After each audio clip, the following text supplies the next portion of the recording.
I'm Cheryl Ann Skolnicki, and this is Brilliant Balance, the show for those of us who still dare to want it all, who have big dreams and bold ambitions.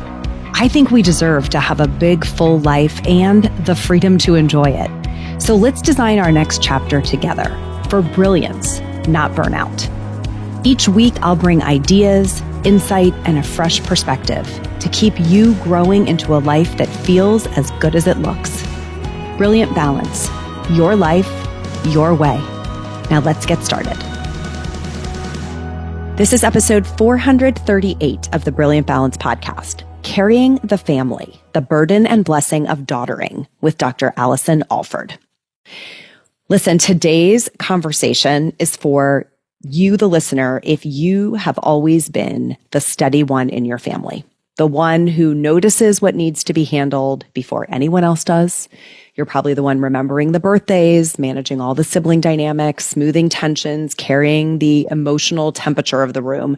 The one who has been daughtering, right, long after childhood officially ended. And I am joined today by an expert in this, Dr. Allison Alford. She is a communications scholar, a speaker, a clinical associate professor at Baylor, and the author of the forthcoming book, Good Daughtering: The Work You've Always Done, the Credit You've Never Gotten, and How to Finally Feel Like Enough. I mean, dang, do you love that title? Allison studies the invisible, often unspoken labor that adult daughters perform inside their families. It's all that emotional management, relational upkeep, all the responsibility that so many women are carrying without having language for it or any kind of recognition. And with her PhD in communication studies and nearly 2 decades of teaching and research, Allison really brings a level of academic rigor to this subject in addition to deep humanity. Her work is giving voice to something that so many women feel but really struggle to articulate: the tension between obligation and autonomy, love and resentment, devotion and depletion.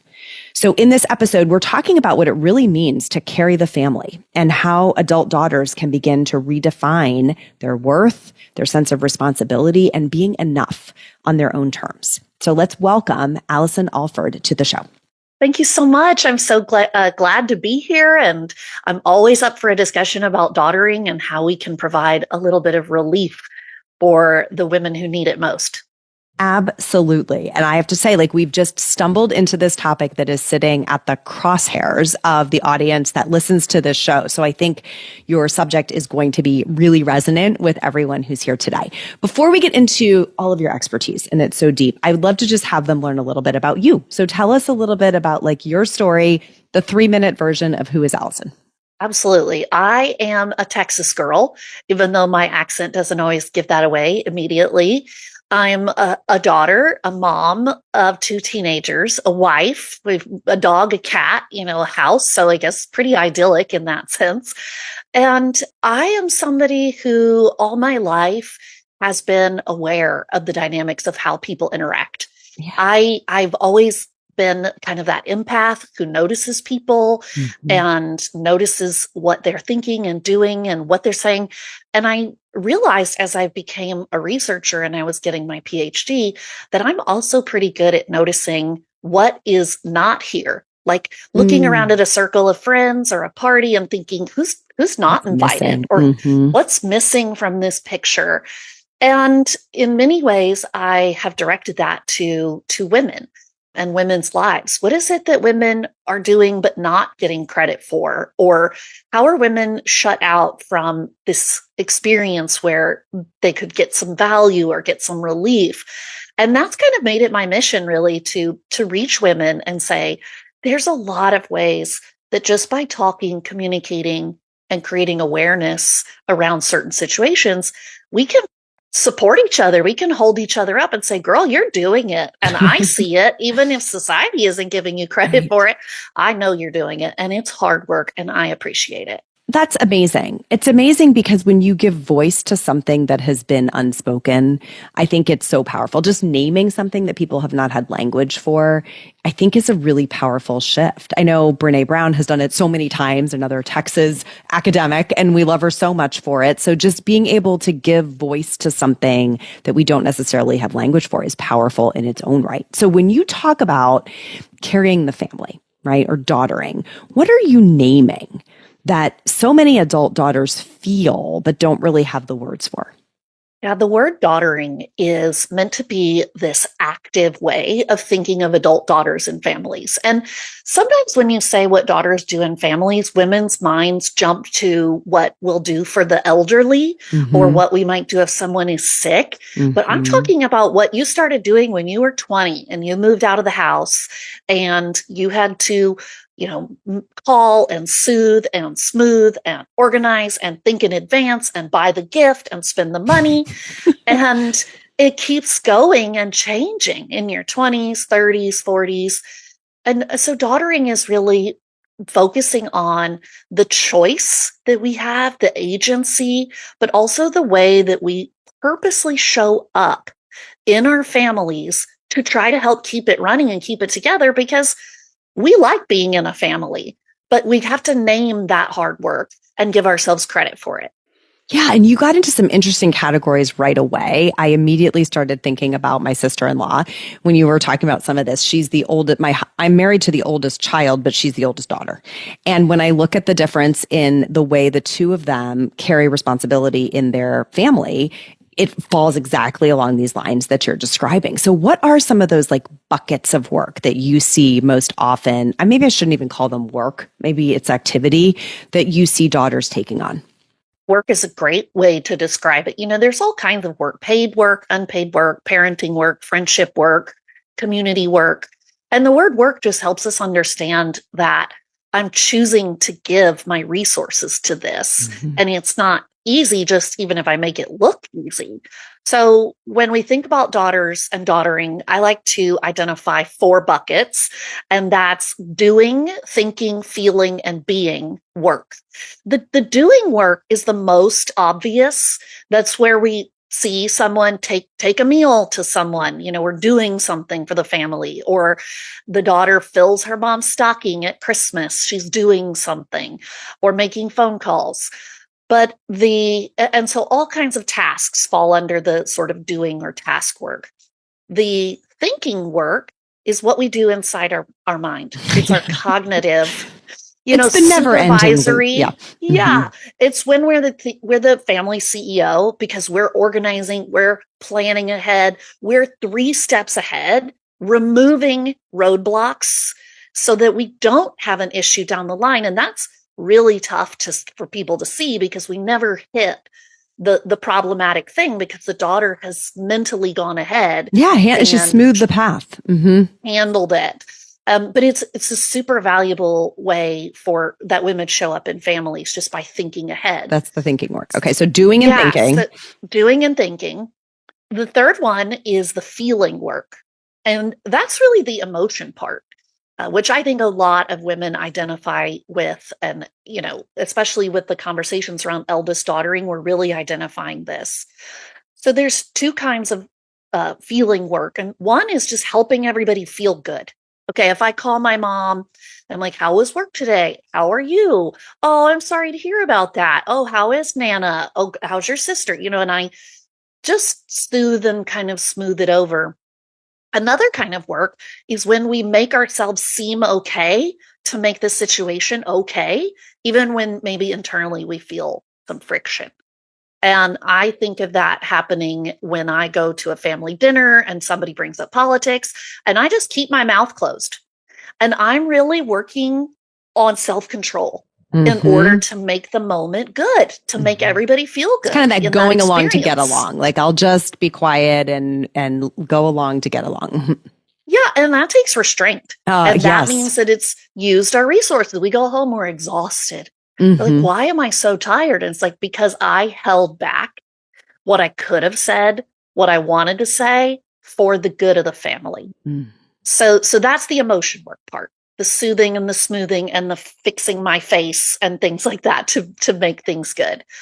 So that last kind of work is being work, and that's identity stuff. So how am I representing my family as a daughter of the family, even when nobody's around?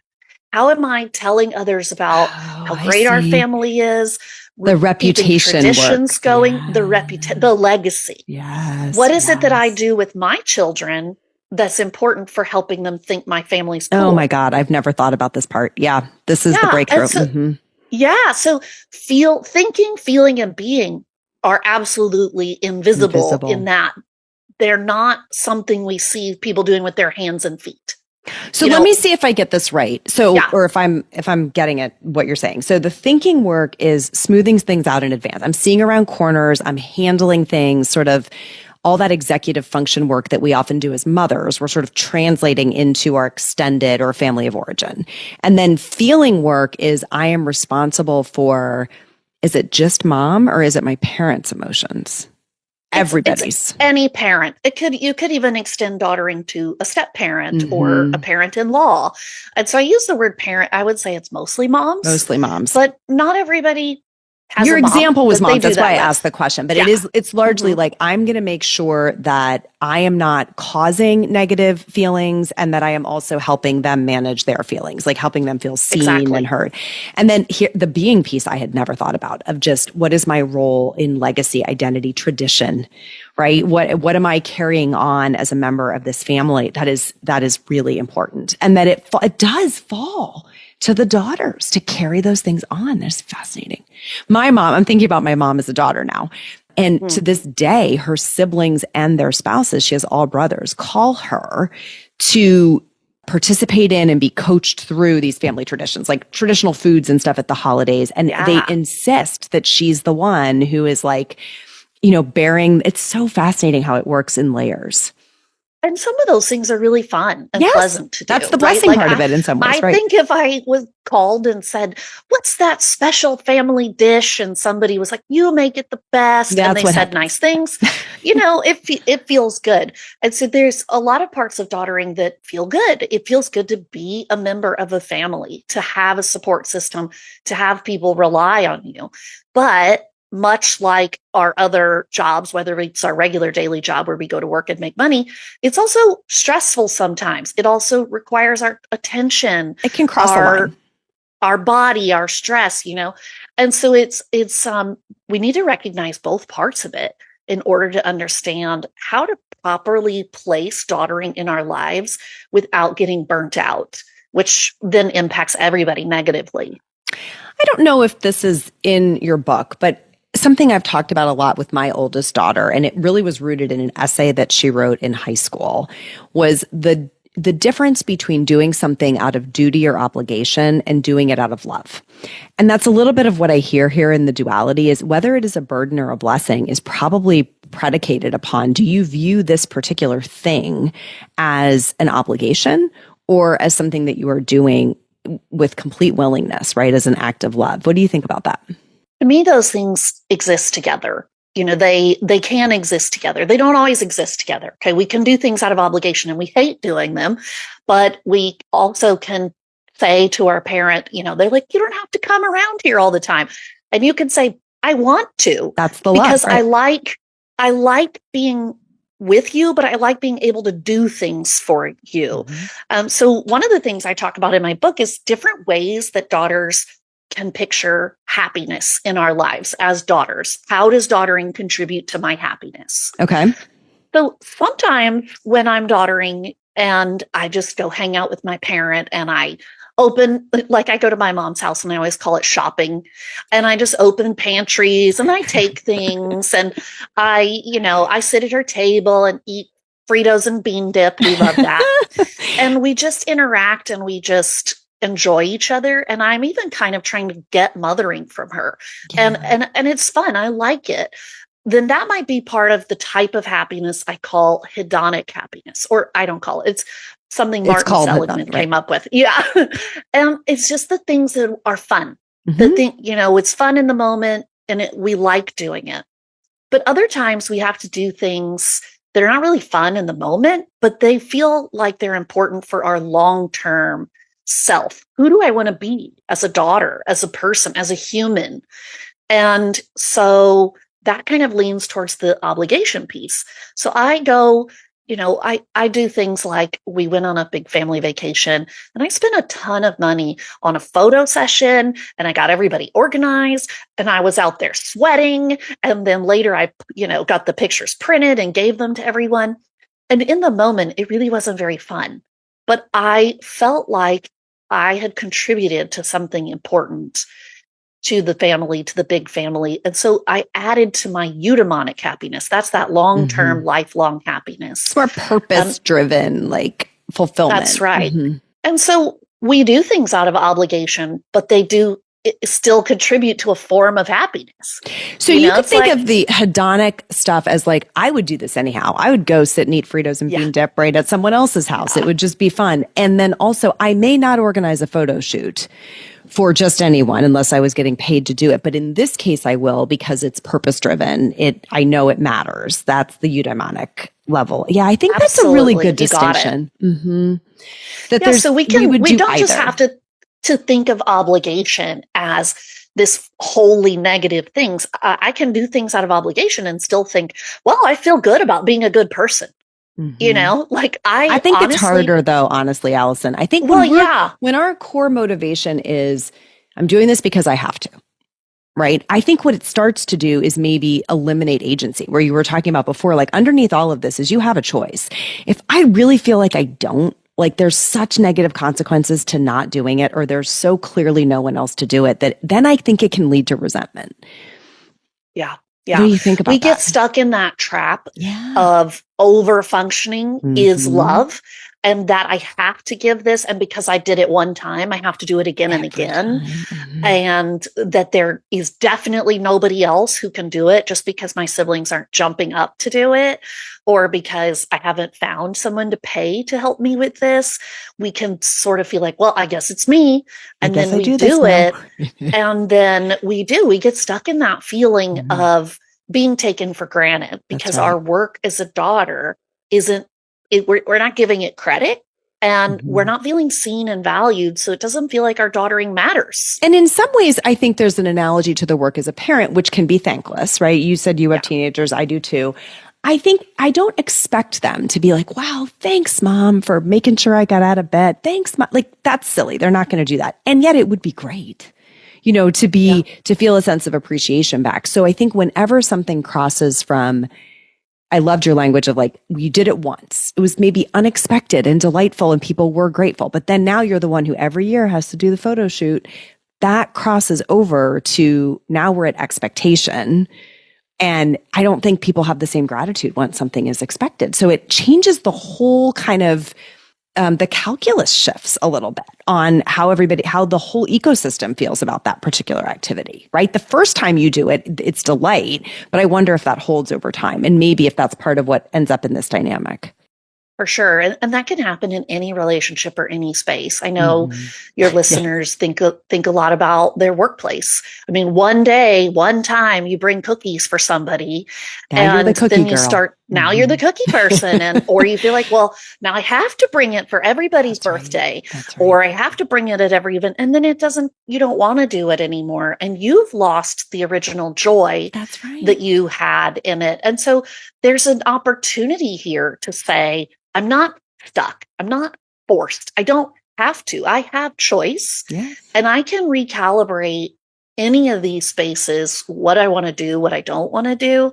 And there's going to be some stuff I have to do, but I don't have to do everything. That's right. Or the same way I've always done it at the same level. Or the same way.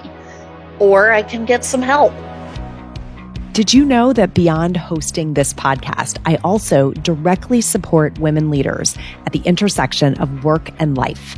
As a member of BOLD, you get direct access to me, the women on my team, and a peer group of exceptional women who are rewriting the rules and redefining what it means to have it all together. Go to brilliant-balance.com/bold to learn more and apply for your spot today. So Allison, this is such overlap in content that I teach. I love like how people who have been around a while will hear it. I don't even need to echo it. I am curious about the gender dynamic. We specifically are using the word daughtering here. Can you talk a little bit about how that shows up in your work and your research? Yeah, so I noticed particularly that daughters were different than sons for a few key reasons. And one is research tells us that the relationship between a daughter and her mother, particularly, is one of the most important relationships for her entire lifetime. So it's persisting over decades and over many different contexts. The intimacy and closeness level changes. Whereas we know from research that sons are not always staying that close with a mother or a father. Their closest relationship in life may be their spouse. And so there's a little bit of difference there in how connected sons stay to their family members. But a huge part of what the work of daughtering, where it comes from and why we feel so much guilt or necessity to be a good daughter is from these social expectations. Yes. And women are expected to do daughtering, to show up, to be good at it, and to just get it done. And so we never talk about it. That's right. And so it kind of ends up reifying itself because you watched your mom do it, you see your friends doing it. And I am calling for us to, take a little time out and say, pause. Let's talk about who's doing what, why, and if I even want to, and make some recalculations, like you said. Oh my gosh, the overlap is astonishing. So because I think about the places this could layer, we are already talking about this in partner dynamics at home, right? So whether you have a spouse or a partner, how are we sharing the work that needs to be done to run this household, to parent these children, to, kind of run this little ecosystem that we've built here together. You're bringing up another arena. Like, okay, so our family of origin, who are all the players involved? What are the roles of all of those people in sustaining the systems of that family of origin? Then we can take it to the workplace. So in all cases, we make some base assumptions of like, this is my job because I am the wife, I am the female partner, I am the mother, I am the daughter. That doesn't necessarily have to be defined. And you're saying like, we can pause and insert a little agency and intentionality here and redistribute these responsibilities among a broader collection of people, I suppose. Absolutely. What's funny is that we're a daughter first. So you're talking about being a wife and a mother. I mean, those things don't even enter for some women at all. And they don't always last forever. For some people, marriages come and go. But the daughter, so first of all, I think we deserve to give some honor and some privilege to the specialness of being a daughter. We're a daughter the first day we're born. We're a daughter till the day we die, even when our parents have been gone for a while. And so we have to, when we give a little bit more of our attention to how valuable and important this is, and we're not taking for granted our family system either, and how much we're glad they're there to jump in and support us if we need them, then we just start to kind of go to this meta place of looking at things a little differently and then saying, okay, I can drop some things. I can partner with some people on things. I can change so that I can find more balance in my life. And it starts with these really subtle shifts of redefining. Give us a couple. All right. So the first thing I want women to shift on is redefining what is enough. What does it mean to be good enough? A good daughter? And so my first recommendation, my first tip is to figure out one thing or two things that you're doing automatically that you can drop, and let them drop and see what happens. Okay. And you've been doing them automatically, right? But maybe you don't want to. You're thinking now, do I even like that thing? And the next thing I want you to do is make a mental note for yourself that the goal is not perfection. So what you're going to do is strive to be a B+ daughter. Mm-hmm. Do it for a month, do it for a quarter, do it for a year. But say to yourself, what if the goal was B+ daughtering? So that I'm not always moving the goalpost of what is good enough, what is worthwhile, what do I have to do to receive love or to be a valuable member of this family. Who's the grader in that metaphor? Who's grading? You are grading yourself. I think for some of us, very literally, need to write some things down. So I might say to myself, okay, A very good daughter, the best daughter, would call her mom. Some people would say every day. I would say 3 times a week. Okay. But I'm going to be a B plus daughter. So I'm going to let myself call once a week. Mm-hmm. And each of us can have a different metric. Okay. But essentially, we're creating a rubric. But by writing it down or saying it out loud, we're actually going to be able to measure what do I think is the awesome version? And then what is the B plus version? And then find out, am I there or am I even exceeding it? And because I know I have an audience that maybe veers perfectionistic, I think this is particularly rich territory to say, like, you also don't have to choose B plus work in every aspect of daughtering. You could say, sure, communication, I'm going to be A plus in, but family traditions, I'm going to be a B plus. Like there's elements of daughtering here, like you were talking about, that this isn't an all or nothing approach, but where can you get a little more ease, a little more freedom and space? Because the reality is this is one of those components of our responsibilities that collectively with all of the other responsibilities gets crushing, right? If this is all we had to do, we'd be great at it. But the fact that there are other things vying for our time and attention and energy, everything has to kind of get right-sized a little bit. So I love this notion of I could eliminate something. I could do B plus work. Is there another one coming? We can do one more, which is that I would like to recommend in terms of, how do I do B plus daughtering? Try microdosing your daughtering. Okay. Microdosing daughtering means I'm going to give daughtering in small amounts, and I'm going to call that good enough. So for me, an example of microdosing daughtering is 10-minute phone calls. Mm-hmm. So I try to do more frequent phone calls because I put that on my rubric as something valuable that I know my parents like, but I'm going to give these short bursts and not think that an effective phone call has to be an hour or 2 hours. I don't have that to give from my emotional bandwidth as often as I would like. But what I do have to give is 10 minutes of saying, here's what I did. What did you do? Oh, that's great. I love you so much. I value you. Click. Hang up the call. Yeah. Because I have to reserve some of those emotions and some of those times for other people. Yeah. In particular, my teenagers need a lot of my emotions right now. That's right. They're really digging deep into that well. So I have to trust that my parent can also take care of themselves, that they're going to find that fulfillment somewhere else if they need to. And I think it's such an important note that this does vacillate seasonally, right? Like there are seasons of your life that, and not just ages and stages, right? But seasons you're in. Like if you are in a really significant crunch at work, that is a season where daughtering may need to step down a level. If you have a crisis with a child or a newborn or a teenager, like there's seasons of life, short seasons or longer, where things ebb and flow. And sometimes I think we get ourselves in trouble because kind of what you were saying earlier, we do it once, we do it this way, and it's set in stone as this is how we do it forevermore, versus allowing things to really change, right? And evolve. And in either direction, we can increase or decrease the time and energy that we put into some of these things. I love it. I love it. You're giving us so much permission, Allison. And I think that's when you started with the word agency, you had me there, because I think the more we can remind particularly women, but really adults, that we do have more choices than we're giving ourselves credit for. We're acting like there's no other way. And often we just haven't stopped long enough to assess and think and maybe reimagine what could be equally good. And you're so well equipped. And I love that you've spent your time and devoted your academic energy to this, because it's really important.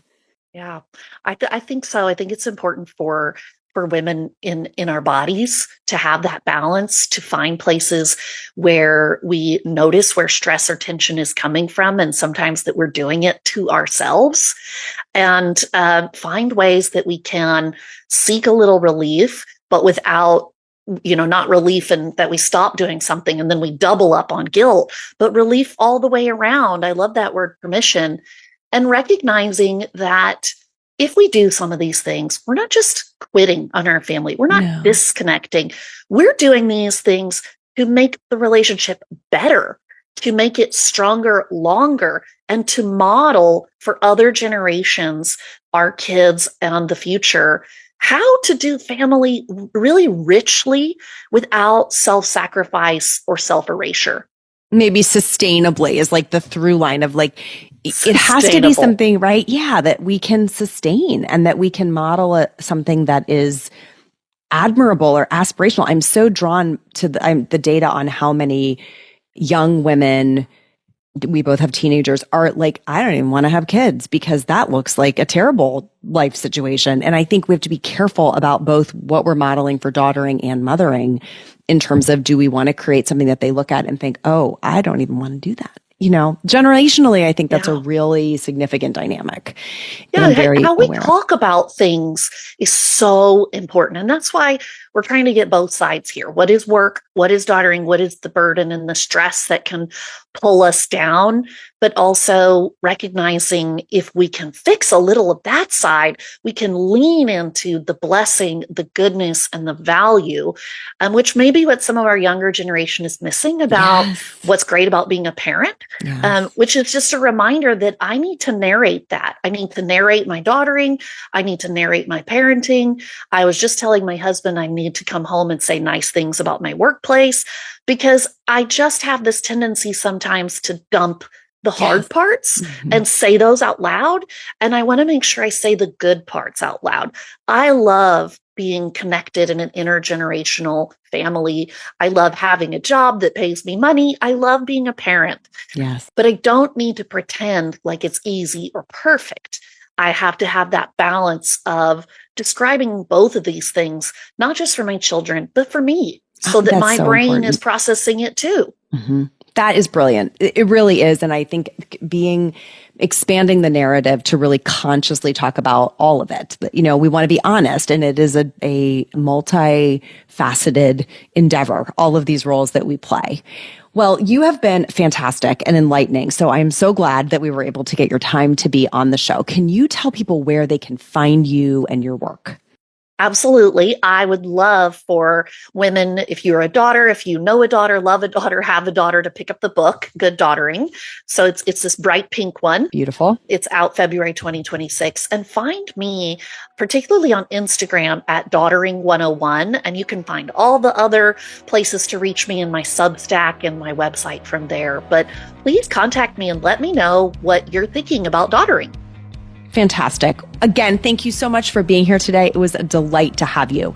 If you are new to the Brilliant Balance Show, thanks for tuning in today. I hope you loved today's episode. If you don't yet follow the show or subscribe, go ahead and do that so that you never miss an episode. That is all for today, my friends. Till next time, let's be brilliant. This is thepodcastfactory.com.